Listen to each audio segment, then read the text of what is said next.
Alright, Shalom.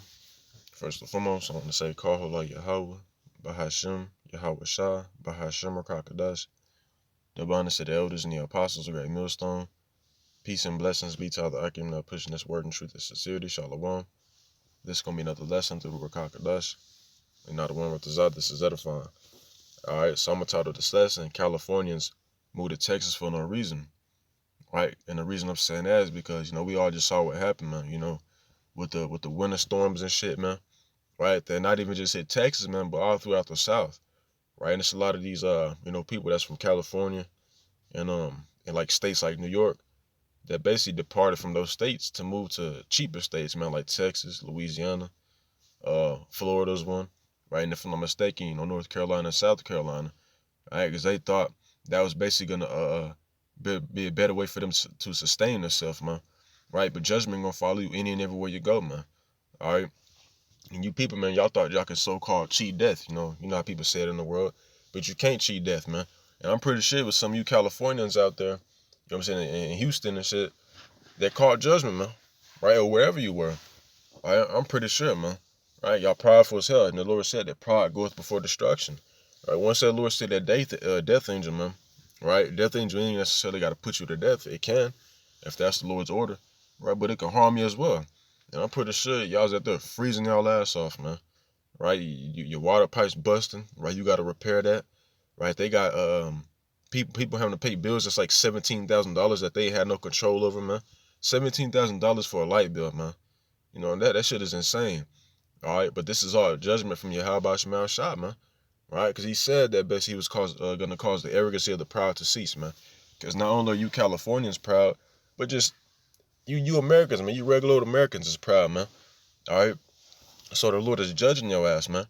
Right? But ain't no escaping death, man. Or no escaping judgment, should I say, man. All right. So let me grab this Amos 5:18, and I'm pretty sure everybody's familiar with the scripture. Right? But if it this topic perfectly, man. It says, "Woe unto you that desire the day of the Lord. So what ends it for you?" Right? And you got these Christians, man. They desire to see Yahweh Shah, who they ignorantly call Jesus Christ, to come back, man. Right? Like as if it's gonna work out in their favor. When you Christians are wicked as shit. But not only do you Christians desire the day of the Lord, but also some of these regular citizens are talking about they can't wait for the Lord to come back. But you wicked as shit, man. All right? It says the day of the Lord is darkness and not light, right? And I also want to mention, you got a lot of people that they say they can't wait for this shit to go down, as if they're gonna be out here on some survival shit, man. All right? When Jacob Shubba pop off, man, that's gonna be for y'all's judgment, man. I ain't gonna be out here on no Walking Dead shit, man. Ain't gonna be none of that, man. What they call him, Rick? Ain't gonna be none of that, man. All right, a lot of these people gonna get chopped down, man, because the scripture tells you in the book of like what was it, Psalms 37, I think, that basically y'all would be cut down like grass, man. All right. And it reads, it says, "As if a man did flee from a lion, and a bear met him, or went into the house and leaned his hand on the wall, and a serpent bit him." Right? Which meaning, hey, man, any and everywhere you go, man, it's going to be judgment. Right? And the scripture tell you this is a valley of the shadow of death, man. Any and everywhere you go, man, there's death, man. Especially under the rulership of Esau, because Esau, what he did, he basically used that heart program, man. Right? Which is the Lord used him to do that. The Lord, that was all judgment from the Lord, man. Any and every way you want to put it. But the Lord used Esau to basically use that heart program to send judgment upon y'all ass, man. Right? And don't be surprised if, they have troops out here, doing all types of crazy shit, man, because that's also in the scriptures as well, man.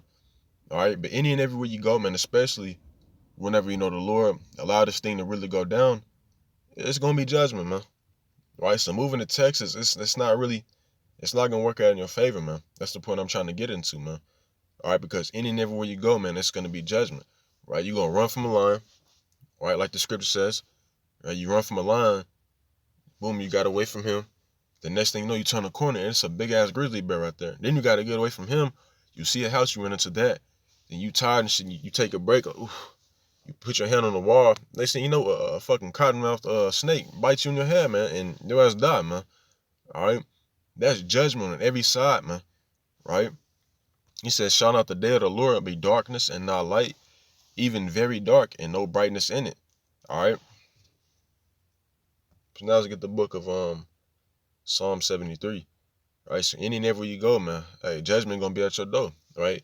If you're not, you know what I'm saying, the elect of Yahweh Shemal Shah, hey, you just gonna be here through, man, point blank period, right? Because I'm pretty sure the brothers out there in Houston, man, right, and also in Dallas, right, because the state, not the state, but the city that I'm in Texas, we got hit by the storm, but it wasn't as bad as it was out there in Houston, all right, because it did get, what, like negative 15 degrees out here, man, which is a record-breaking temperature, man, right, because they don't usually get that cold out here, man. No, the coldest it'll get is probably like, you know, like 25 degrees. Yeah, that shit's still cold, but it's not as cold as that, man. And it rarely snow. This is how you know it's judgment from the Lord, right? And there's gonna be even more storms, man, right? Brothers been putting out hella lessons on that, man. This is all in the scriptures. The Lord said that He was basically gonna send plagues upon Egypt as before, all right? But this is Psalm 73, verse 19. It says, "How are they brought?" Is it Psalm 73? Okay, How are they brought into desolation, as in the moment? They are utterly consumed with terrors, and terrors can come in many fashions, man. You know, terrors can come in the form of famine, right? Diseases, you know, hey, man, you name it, man. Whatever you could think of, man, right? And a lot of these people, that's how y'all gonna be consumed, man, right? With all types of shit, man, right? Because when you go to the book of 2nd, there's a 16th chapter, it basically gives you an idea of what's to come, man, right? You know, the pestilences, the famines, right? The sword, right? Earthquakes, etc., man. That's what y'all people are going to be consumed with, man, right? It says utterly consumed, right? You're not going to get away, man. And when you go into NLT, it says in an instant, they are destroyed, completely swept away by terrors, man, right? Ain't no escaping that judgment, man, right? Because when you go to the book of, I think it's like 2nd, the 9th chapter, it says those that are said to be reserved from the said perils are those that basically, had faith and did the work of Yahweh Shemal Shah, man. All right. But you people, y'all don't even know the Lord, man. Neither do y'all do His will. All right. Let me grab this. Was the book Isaiah 45, I think it's 7. All right. I seen a brother bring this out in NLT, and thought it was a pretty dope translation. All right. It says Isaiah 45:7. It says, "I form the light and create darkness. I make peace and create evil. I, the Lord, do all these things." All right. And when you go into NLT, it says, "I create the light and make the darkness. I sing good times and bad times." And that storm is considered a bad time. You had Jakes in there talking about they'll pay somebody $200 a month if they let them come in, not a month, it's like an hour, if they let them come in and stay warm and shit like that. Like, bitching up. You got Dykes, and Dykes, they probably the most proud of anybody, man, besides these damn alphabet people, right? But talking about, she is a part of alphabet people, but she talking about crying, and she crying and shit, talking about she don't know what to do. I don't know what to do. Well, hey, man, the Lord is judging your ass, man, point blank period, right? But the Lord sends the good times and the bad times, man, right? And, according to the book of Matthew, the 24th chapter, the Lord said, all these are the beginning of sorrows, man. Right? This is only a fraction of what's to come, man. Right? When I saw this shit happening, it ain't affect me in any type of way, man. Right? Because I know there's gonna be a lot worse things happening throughout the earth, man. Right? You're gonna have, cities looking like some shit up for a post-apocalyptic movie, man. Right? Because 2nd or 16th chapter tells you about that, like how there's gonna be like 10 left in the city, man. That shows you that there's gonna be mass death, man. You're gonna see death on any and every corner that you turn, man. For real. Right? But you people don't know that. Y'all think that moving to these southern states was just gonna set y'all life, you know what I'm saying, put y'all in a good position in life forever, man. Right? But America ain't forever, man, and neither is life, man. All right.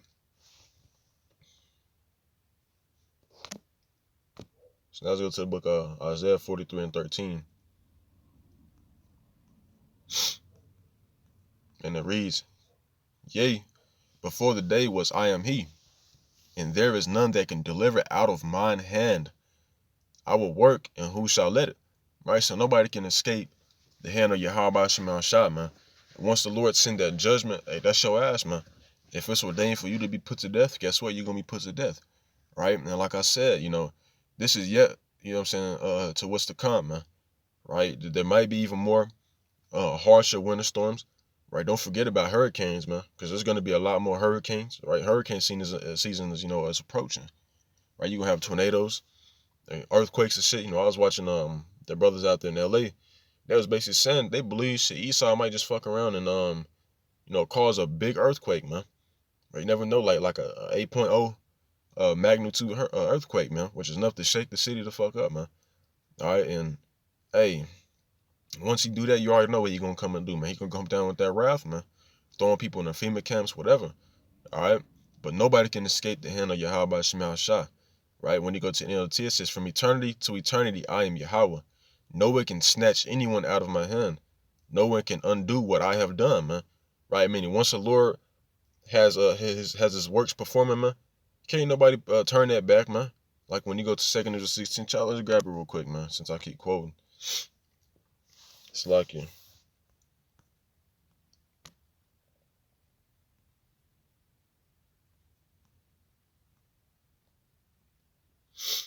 All right, 2nd Ezra 16:16, it says, "Like as an arrow which is shot of a mighty archer returning not backward, even so the plagues that shall be sent upon the earth shall not return again."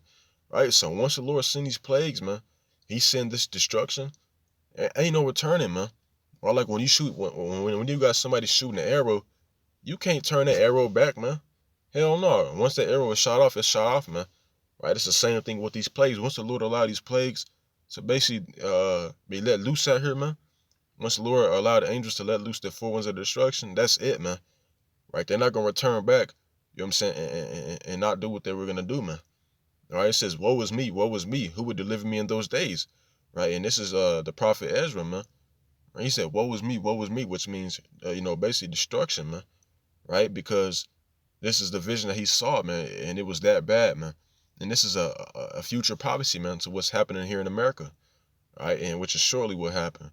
In verse 18, it says, "The beginning of sorrows and great mournings, the beginning of famine and great death, the beginning of wars, and the power shall stand in fear, the beginning of evils. What shall I do when these evils shall come?" Right? All these are the beginning, man. Right? Famine, the pestilence, the sword, the wars, right? All that's coming. Don't forget about World War III because that's still gonna happen as well, man, whether you believe it or not. All right. So, hey, man, that's pretty much all I had to bring out through the spirit. You people, man, y'all left these different states, man, for nothing. You know what I'm saying? All right. But with that being said, man, I'm gonna go to say shalom.